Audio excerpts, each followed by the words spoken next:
A la lectura, uno habría de hacer toda una filosofía, porque es todo un problema. No vayan a creer de que la lectura es un asunto simple, es un asunto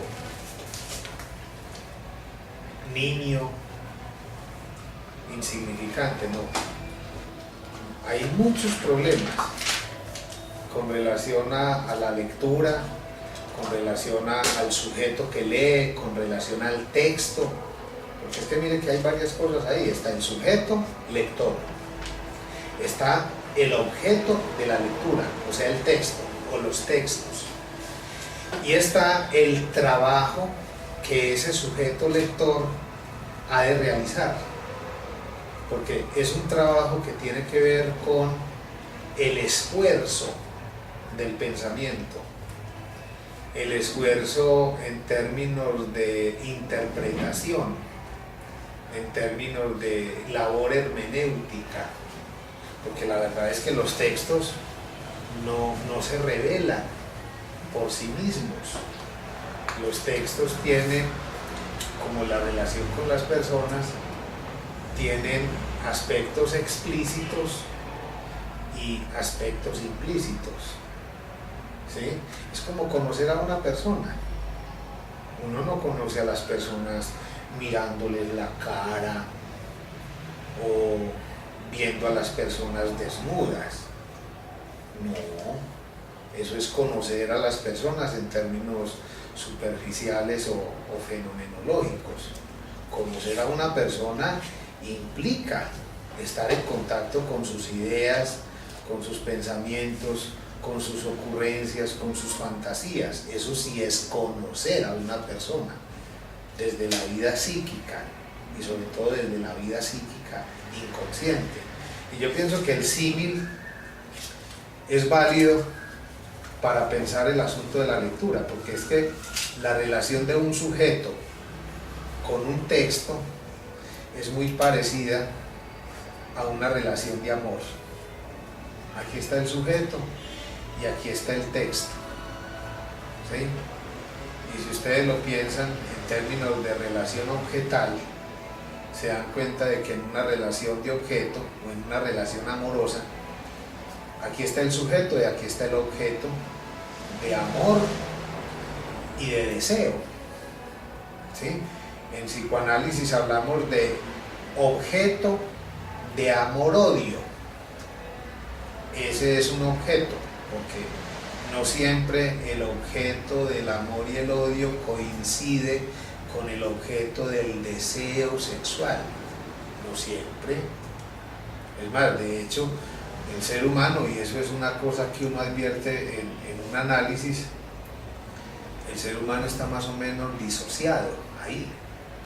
Y eso es fuente de sufrimiento para mucha gente. Sentir que el objeto amado y odiado no coincide con el objeto del deseo o del goce sexual. No coincide. Y hay gente que vive muy triste que porque no sea esa coincidencia. Es más, yo diría que un elemento que hace parte constitutiva de la depresión, la tristeza, el aburrimiento hoy, para lo cual los psiquiatras seguramente y la industria farmacéutica internacional ha hecho un gran negocio, mandando a todo el mundo a tomar medicamentos antidepresivos, es esto que estoy diciendo. O sea, es muchísima la gente, más de la que uno se podría imaginar, que vive triste, aburrida, decepcionada y hasta con deseos y fantasías suicidas. Tiene que ver con esto, con que no hay concordancia entre el objeto fantaseado y el objeto encontrado en la realidad concreta, porque son dos objetos distintos. Una cosa es el objeto del deseo, o sea, el objeto de la fantasía, el objeto que se tiene prefigurado a nivel intrapsíquico, y otra cosa es el objeto real. Ahí hay discordancia. Y otro aspecto en el cual hay diferencia es el objeto de amor, que aquí lo puntuamos más y decimos objeto de amor-odio, versus el objeto del deseo sexual o el objeto del goce sexual. Eso es distinto. Entonces ustedes se podrían preguntar, bueno, entonces si eso es así en términos estructurales,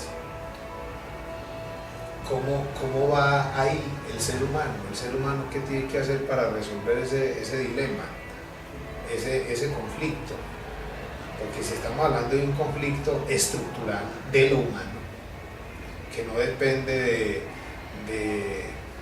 del tipo de familia, ni del lazo social, ni de la época, ni del país o de la cultura en la cual se viva, sino que es un asunto estructural, yo diría de todos los sujetos a nivel universal, porque no creo que un chino tenga muy resuelto ese tema, como tampoco un francés, o un israelí, o un norteamericano, o un ruso, o lo que ustedes quieran. Esquema. O sea, el dilema, el gran dilema de lo humano, ahí se juega. Y miren que eso tiene mucho que ver con lo que hablábamos hace 8 días, a propósito de la relación con la madre. Es que es más, uno podría no hablar de la relación con la madre, sino de las relaciones con la madre.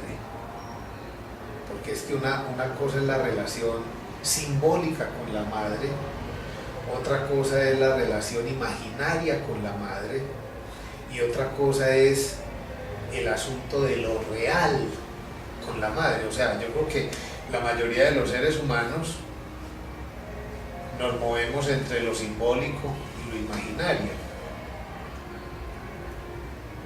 y rara vez o muy pocas veces el sujeto humano logra establecer un vínculo, digamos, realista con la madre. O sea, yo creo que eso es asunto de unos cuantos privilegiados, por la vía del arte, por la vía de la poesía, por la vía de la filosofía quizás, y por la vía del psicoanálisis. Porque es que el psicoanálisis, si hay algo a lo que le apunta, es precisamente a eso de corregir distorsiones que se han producido desde la infancia temprana en la relación con esos objetos primarios o arcaicos. Porque es que lo que está ahí en la base es una distorsión, o sea, una cuestión imaginaria en la cual el sujeto queda atascado, queda fijado en el tiempo. De ahí que se diga, en la perspectiva del psicoanálisis, de que los seres humanos lo más que hacemos es repetir. Ese es un concepto básico en el psicoanálisis. No en vano Lacan habló de 4 conceptos fundamentales en el psicoanálisis: el concepto de inconsciente, el concepto de pulsión, el concepto de transferencia y el concepto de repetición. Esto para significar de que la repetición es un asunto que tiene que ver con las experiencias y con las vivencias tempranas.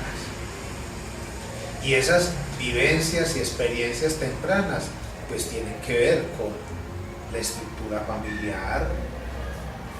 Entonces uno que repite, uno muchas veces repite aquello que quedó mal instalado,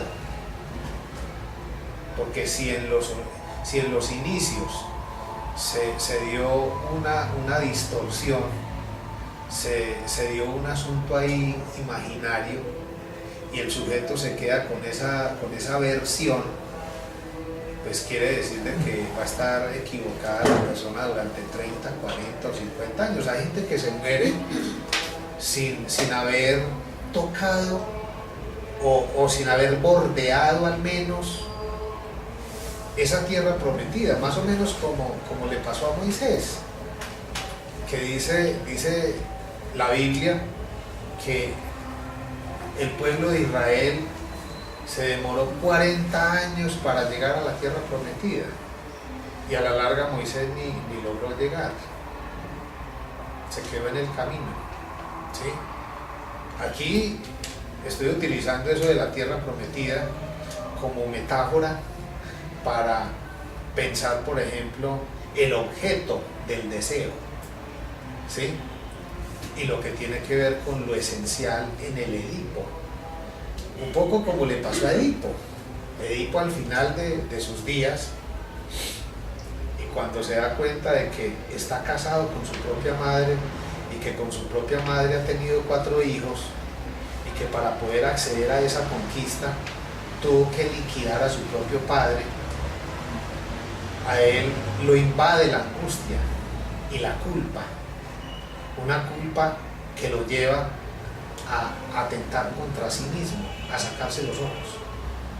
Porque dice Paul Ricoeur, de que a la larga Edipo se saca los ojos y ya sin ojos físicos verifica que ve más sin ojos que con ojos. Y a mí me parece que ahí en esa interpretación de Ricoeur hay como una interpretación de lo que hizo Freud a propósito de la creación del dispositivo analítico con el diván, que todo el mundo sabe que un análisis transcurre en medio de una cierta ceguera, al menos por parte del analizante o del paciente. El paciente no tiene que ver al terapeuta, y es más, el terapeuta tampoco tiene que ver al paciente. Muchas veces el analista está ahí con la mirada clavada en el piso, a veces hasta con los ojos cerrados, para poder escuchar mejor, no porque esté ahí durmiéndose, aunque hay algunos que se duermen. Eso ya depende como de el estado físico, ya eso depende también como de las resistencias del analista, eso depende de qué tan bien analizado esté. Si un analista no está bien analizado, pues ante ciertos contenidos en la dirección de la cura y por resistencia, yo creo que el analista se puede llegar a dormir para no escuchar ciertas cosas que en su interior no están esclarecidas. Pero bueno, ya hice como una especie de... Yo quería leer algo que encontré, que todo complejo de Edipo no es únicamente la relación del hijo con sus padres. Hay una prehistoria, una historia anterior a él, que es la historia de los deseos materno y paterno. O sea, yo entiendo que se habla del complejo de Edipo, del hijo hacia los padres, pero el complejo también puede nacer a partir de los deseos materno y paterno antes de que el hijo pues esté... Y eso es muy interesante porque, a ver, recuerden hay frasecitas que no son frasecitas tontas, son ideas que ayudan mucho a pensar y a abordar los problemas en el psicoanálisis. Lacan tiene una serie de frases cortas que aglutinan o que condensan un trabajo de años. Por ejemplo, hay una que en este momento, a partir de la pregunta de Carolina, recuerdo, y es: el deseo es el deseo del otro. Esa frasecita en la obra de Lacan y de los analistas lacanianos está muy, muy presente. ¿Y eso qué quiere decir? Bueno, esto es parte del trabajo clínico que Lacan hizo durante toda su vida, bueno, durante su vida con el psicoanálisis. Lacan se dio cuenta de que el deseo del hombre es el deseo del semejante. Por eso es que se habla en psicoanálisis de sujeto y no de persona o de individuo. Me parece que el mejor concepto para hablar de lo humano es el de sujeto, como alguien que está pegado al otro, que depende del otro, porque es que la noción de sujeto implica la idea de que no se es libre, se está sujeto al cuerpo, a la historia, a la biología, al pasado, a los procesos físico-químicos, a la madre en este contexto. Y esa sí que es una sujeción un poco molesta o tormentosa para el sujeto, que no se asume como sujeto, sino como un ser libre y hasta omnipotente, porque es que en los años infantiles, y esta sí ya es como una conjetura o una sospecha de Freud y de los analistas posteriores, de Melanie Klein, por ejemplo, el niño tiende a fantasear con la completud y con el hecho de que él todo lo puede y de que puede prescindir de mamá. Ahí en la infancia temprana el niño puede llegar a tener fantasías de omnipotencia y puede llegar a sentir rabia toda vez que siente que necesita de manera terrible a mamá, aunque él no tenga, digamos, el concepto de mamá, no, necesita del otro. Eso para muchos niños puede llegar a ser doloroso, traumático. Y la madre lo castra al momento de que no le da más seno, el niño siente que de alguna manera lo está castrando. Es más, eso sí que es bien interesante, porque hasta para eso de brindar el seno se requiere de saber de ciertas cositas. Si lo da muy rápido, malo, y si se demora mucho, también malo. Entonces digamos que la madre ha de saber regular esos tiempos, y eso que vamos a poner la cosa todavía mucho más complicada.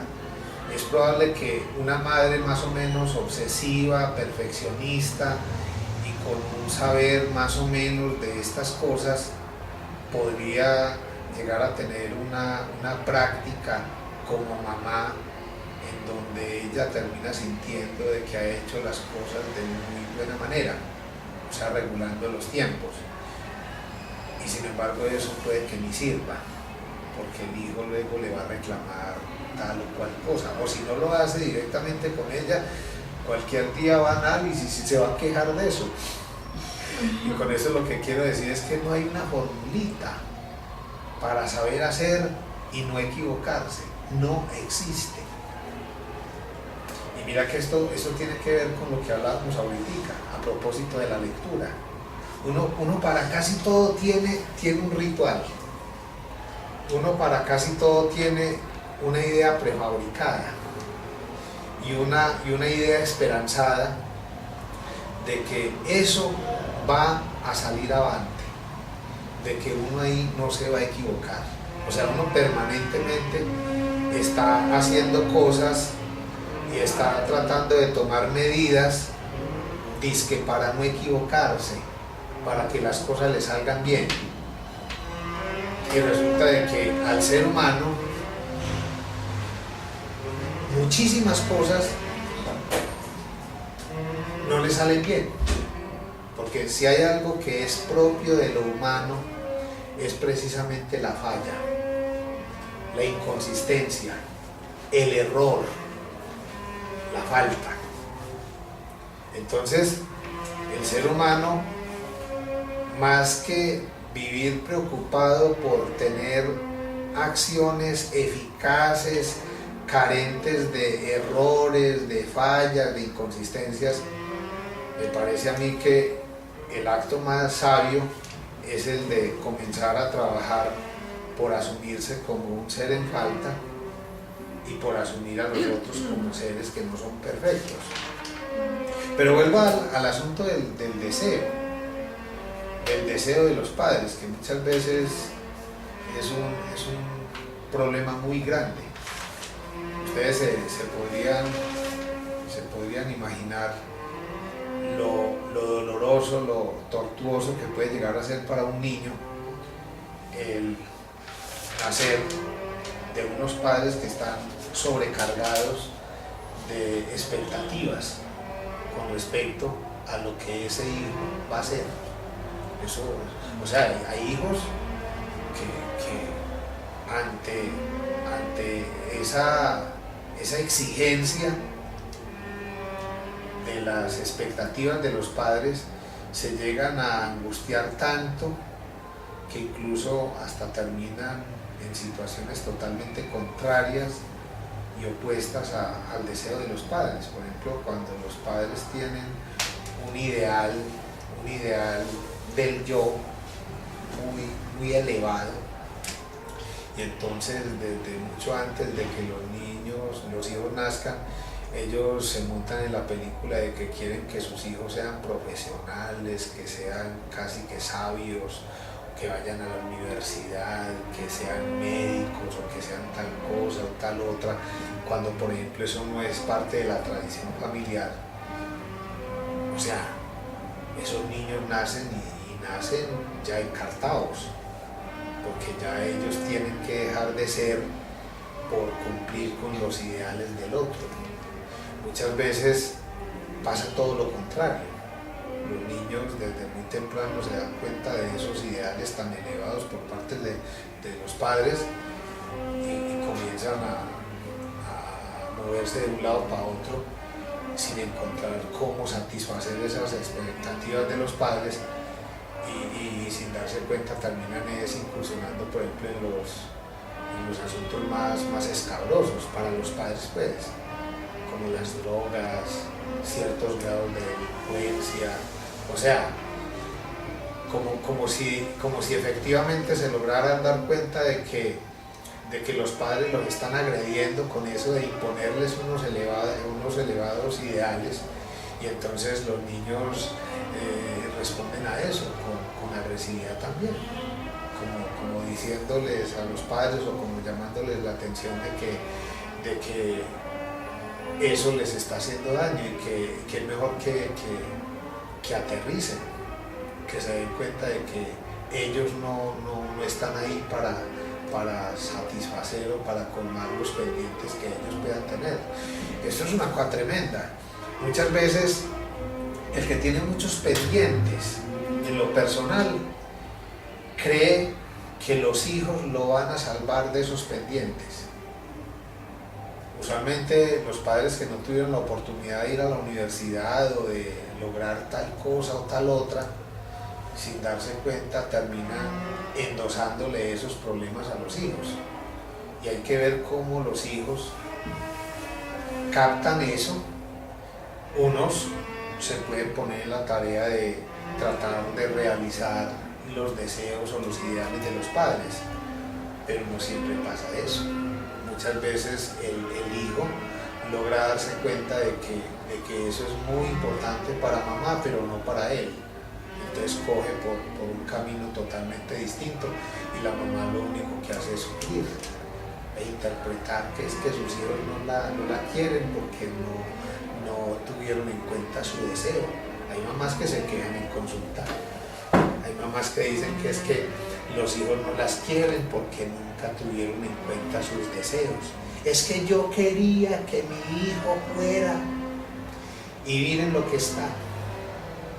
Parece como si él me tuviera rabia y todo lo hace como con el propósito de que yo me sienta mal. No. El error estuvo en que ella deseó muchas cosas de su hijo y no se percató de que su hijo no era la mente de ella. Además, es una exigencia, yo diría, agresiva, porque sería como esperar de que el hijo salve a mamá de los pendientes que ella no pudo alcanzar, de las cosas que ella no pudo alcanzar en la vida.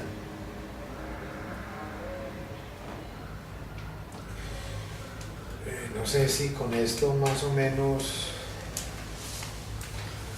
aclaro un poquitico el problema. Yo creo que este es un problema muy serio, porque es que ahí no solamente están los deseos del hijo o de los hijos, sino también los deseos de los padres. Entonces, cuando Lacan dice que el deseo del sujeto es el deseo del otro, es el deseo del semejante, ahí está diciendo una cosa que es muy confrontadora en la vida social. Porque en la vida social la mayoría de la gente cree que lo que desea lo desea por sí mismo, y resulta de que el deseo realmente no es una construcción del sujeto, es una construcción del otro, ante la cual el sujeto se identifica. Si el deseo es el deseo del otro, quiere decir de que uno no desea, uno desea lo que desea el otro. Entonces, ¿dónde está el sujeto? Al deseo del otro. ¿Y dónde se rompe el círculo para que uno el que deseó? Es que, ¿por qué los análisis tienden a ser peligrosos, sobre todo en países como el nuestro, donde casi que uno podría decir de que hay un afán familiar, hay un afán institucional, hay un afán social, yo diría hasta estatal, gubernamental, de que la gente no sea, sino que la gente desee lo que otro desea. ¿Sí? Es que una sociedad civilizada, y no vamos a criticar la vida institucional, porque es que las instituciones son necesarias, pero sería maravilloso de que en la vida social existiera respeto por los deseos individuales, por el deseo de las personas, o sea, que no haya eso de vivirle imponiendo a las personas que tengan que pensar como el jefe, pensar como la mamá o pensar como el presidente X o Y. Algún espacio tiene que haber para la singularidad de cada quien. Yo creo que los países civilizados son aquellos en los cuales se combina una cierta alienación al otro y también una cierta libertad, o sea, el sujeto, para que más o menos se sienta cómodo en la vida social y en la vida organizacional, tiene que estar articulado al otro y al sí mismo. Tiene que estar articulado al otro y al sí mismo. O sea, es una dialéctica en donde uno cuenta con el otro, pero al mismo tiempo uno cuenta con lo propio, con el deseo propio. ¿Sí? Y miren que muchas veces en las relaciones de amor o en la vida social, la persona siente que si se centra en sí misma, está faltando a los ideales del otro. Terrible. O sea, yo creo que nosotros no sabemos amar por eso, porque somos demasiadamente invasivos. Amamos de manera muy infantil, de manera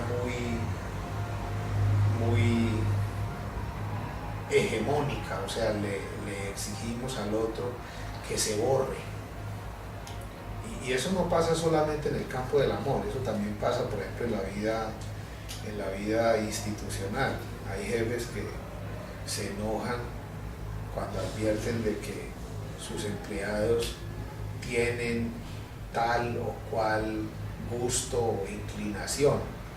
O sea, como si ser jefe fuera desear que todo el mundo pensara y actuara como el jefe. O sea, como fotocopias. Yo creo que eso le pasó recientemente a un presidente que tuvimos, que cuando el discípulo que él creía que tenía se le salió de las manos y en vez de hacer como él creía que iba a hacer, no hizo así, pues se molestó, se fastidió. Y ese fastidio o ese enojo como que no ha parado hasta el presente.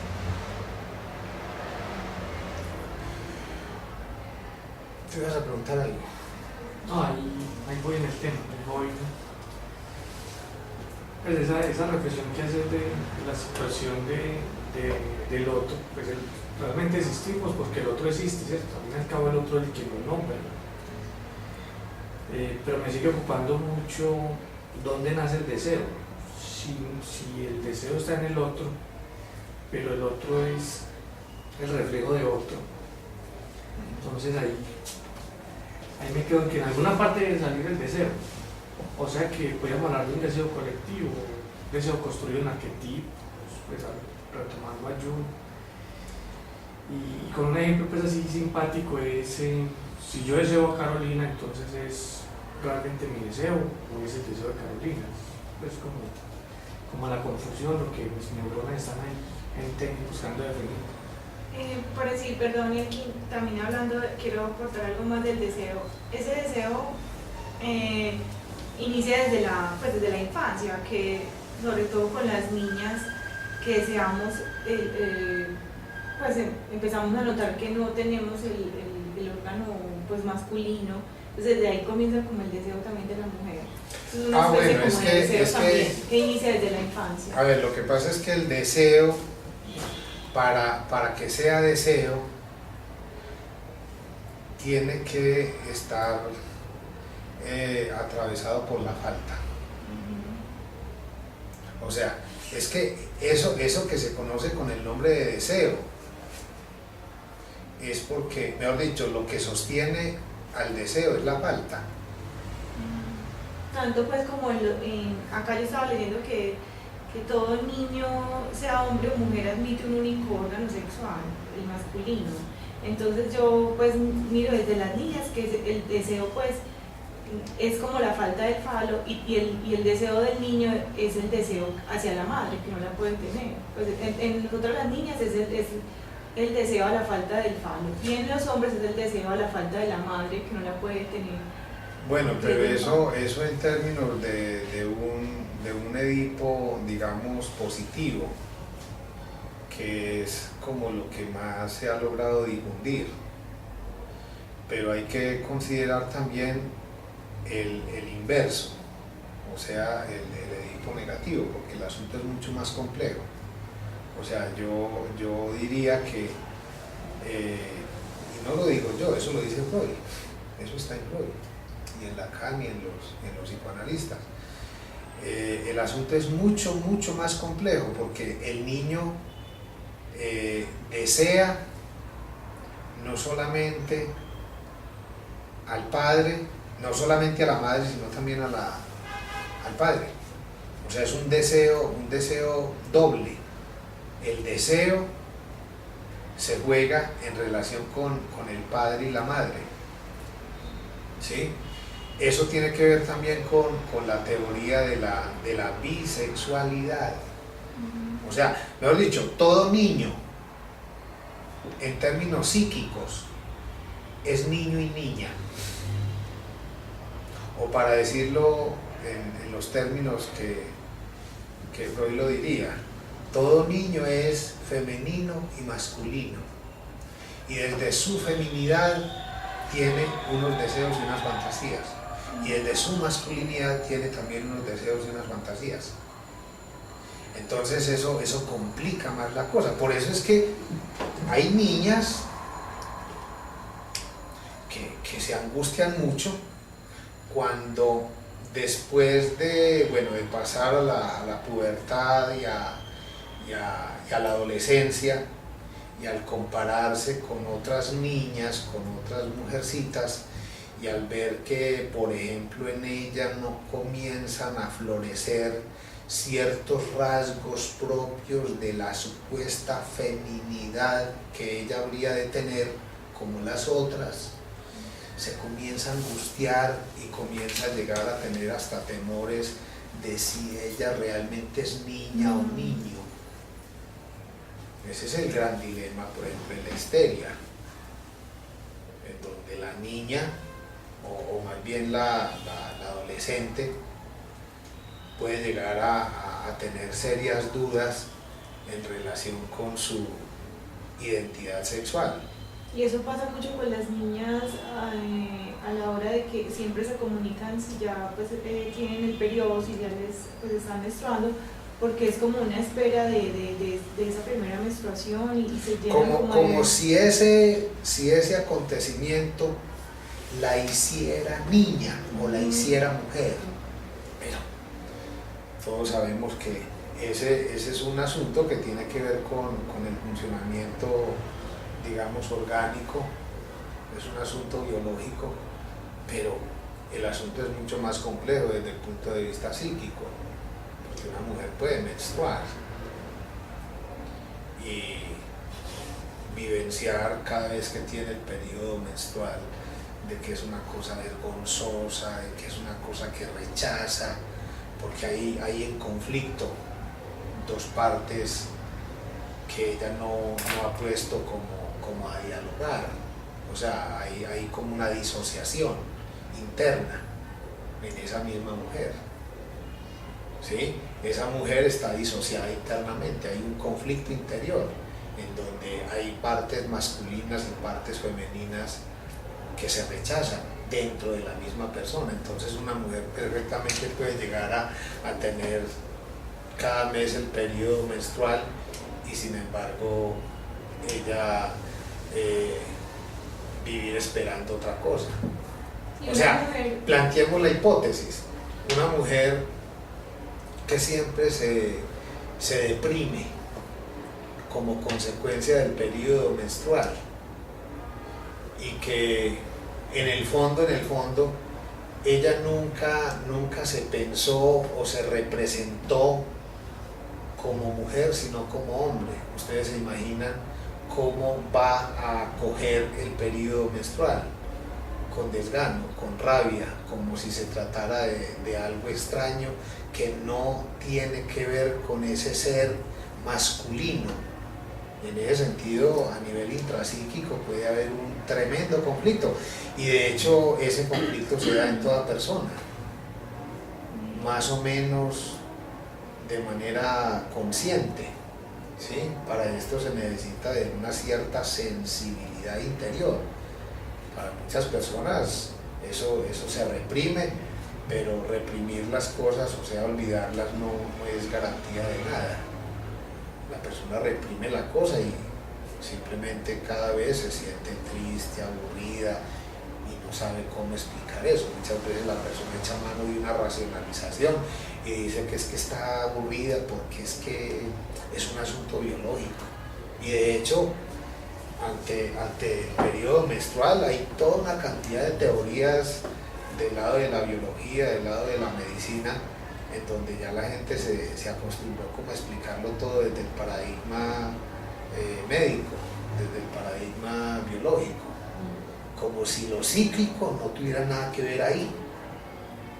O sea, el gran enfado muchas veces de los médicos y de los psiquiatras con los psicoanalistas se debe a que, digamos que muchas veces los dos están en dos orillas opuestas, mientras el médico, el psiquiatra, opera en esta vertiente desde concepciones genéticas, biológicas y hereditarias, aquí el psicoanalista le da más importancia a lo que el sujeto fantasea o desea.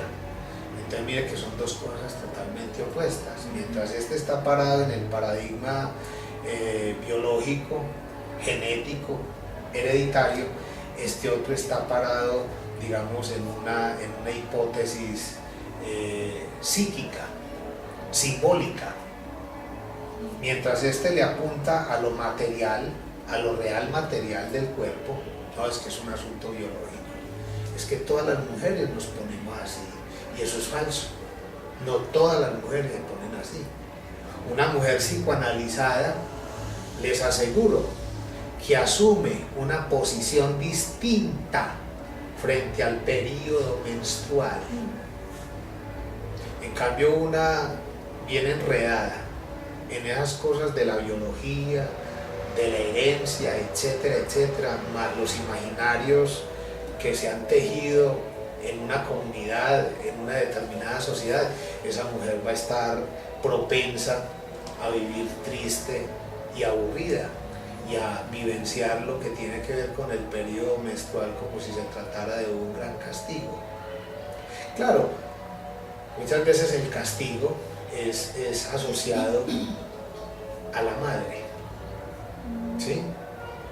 A la madre se le endosa el problema, ¿sí? Porque es que la hija, de alguna manera, a nivel inconsciente, le reclama a mamá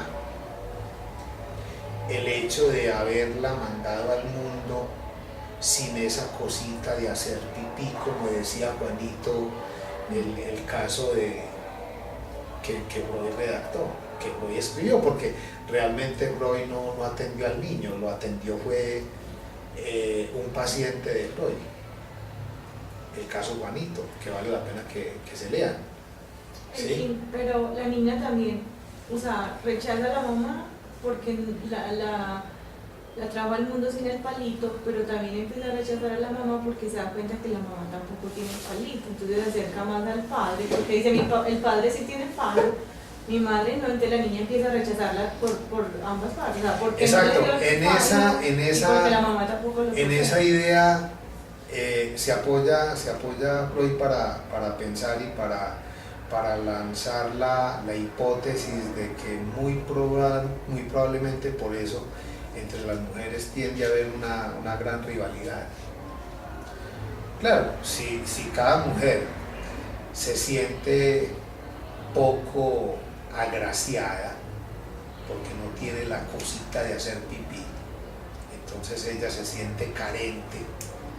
Y es una cosa tremenda porque esa falta, o sea, el hecho de no tener esa cosita, dice Freud, va a tener incidencias hasta en el carácter.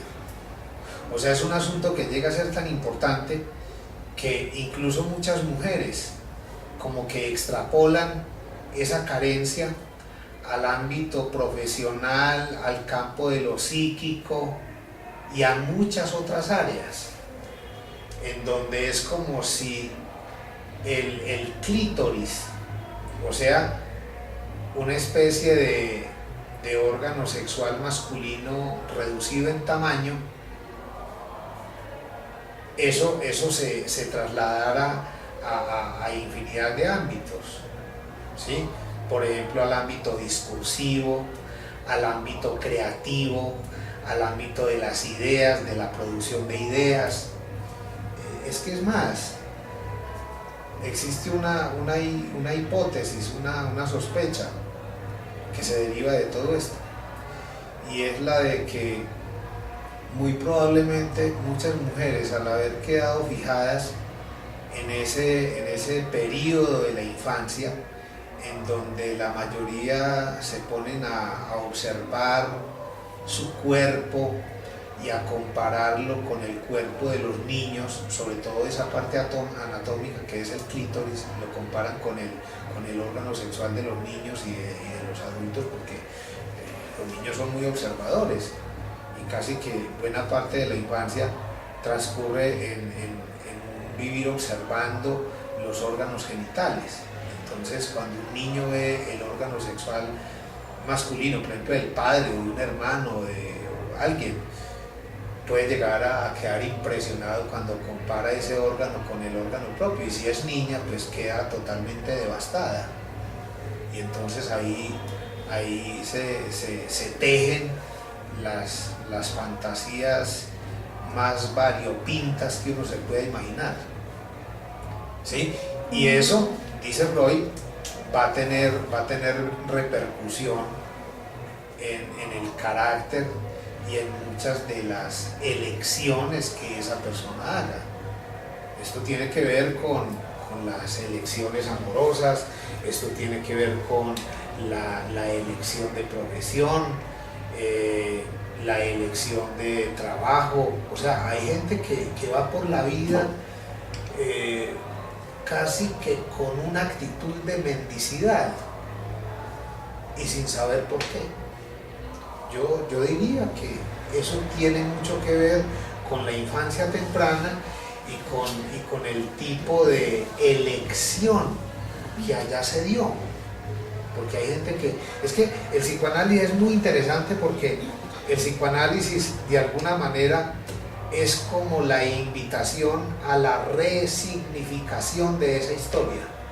O sea, cuando una persona tiene la oportunidad como de comenzarse a mirar de manera distinta y a mirar de manera distinta a los demás, eso obviamente que se torna revolucionario. Se torna revolucionario para la persona y también para las personas que están en relación con la persona. Y eso tiene que ver con la lectura, porque es que un análisis es una lectura, digámoslo así, intratextual de mí mismo. O sea, es comenzar a leer el texto oculto, o sea, a los pies de página, con mayor atención. A los pies de página muchas veces en esta tradición maluca que tenemos en torno a la lectura, nos enseñan qué es lo que no hay que leer. Mucha gente lee un libro y no lee los pies de página. Y si los pies de página, por ejemplo, están al final, eso sí que da pereza, porque es que toca suspender la lectura e irse hasta el final a buscar la citica 20. Hay gente que lee todo el libro y deja para el final los pies de página, o no los lee, y muchas veces los pies de página son lo esencial. Yo diría que los pies de página son como lo inconsciente que muchas veces la gente tiende a sacar de taquito. O sea, la gente cree que lo más importante es lo que se piensa de manera consciente, es lo que yo pienso, es lo que yo creo que es mi deseo y mi proyecto de vida, pero rara vez la gente se da cuenta de que el proyecto de vida que cada quien supone que tiene no es propio. Y eso sí que es terrible, cuando uno se da cuenta de que uno toda la vida ha vivido en función de los demás. Uy, eso sí es terrible, eso es conflictivo, eso es traumático, eso es decepcionante, porque cuando uno comienza a darse cuenta de que toda la vida uno ha estado en función de los demás y de que no ha vivido por estar pendiente del qué dirán y de la opinión de los demás, sobre todo del padre o de la madre, porque eso constituye una especie de enajenación, de alienación, de sujeción, de esclavitud. Entonces la persona comienza a darse cuenta de que no ha sido medianamente libre, que toda la vida se le ha pasado renunciando al deseo, porque siempre el deseo ha sido el deseo del otro. O sea, en análisis o con el psicoanálisis, la gente termina dándose cuenta de que esto puede cambiar. Es que es más, lo que describen los famosos testimonios del pase, ¿Qué son los testimonios del pase? Son un mecanismo a través del cual las personas que han hecho un final de análisis dan cuenta en ese testimonio del pase de qué fue lo que pasó en sus análisis. Y en esos testimonios del pase, lo que aparece muchas veces es cómo floreció poco a poco el deseo de alguien.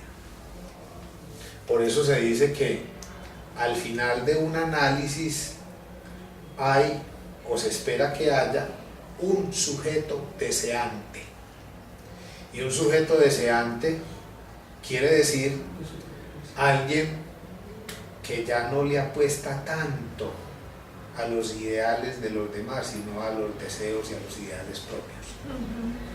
Es que por eso la vida de mucha gente es un completo caos y un completo fracaso, porque es que la vida a mucha gente se le va en intentar enmendar las fallas de papá y mamá o de una familia, y ahí se le va la vida. Entonces la persona en eso de enmendar las fallas de papá o las fallas de mamá no tiene tiempo para descubrir qué desea, qué quiere y qué puede hacer, porque en esa alienación al otro le hicieron creer de que estudiar, hacer tal cosa, hacer tal otra, eso era una utopía, eso era imposible. Claro, las cosas son imposibles en la medida en que uno crea que son imposibles. Obviamente hay muchas cosas que son imposibles, porque también hay que tener conciencia de eso. Pero si uno tuviera una actitud más deseante, con toda seguridad que uno descubriría que muchas cosas que otros le han dicho, le han sugerido o han mencionado que no se pueden hacer, uno descubre que sí se pueden hacer y las hace. Como lo que propone Kant en el sujeto ilustrado, en la ilustración. Dejar de pensar como niños, asumir un pensamiento La mayoría de edad. De razón. Sí, exacto. Y en eso Kant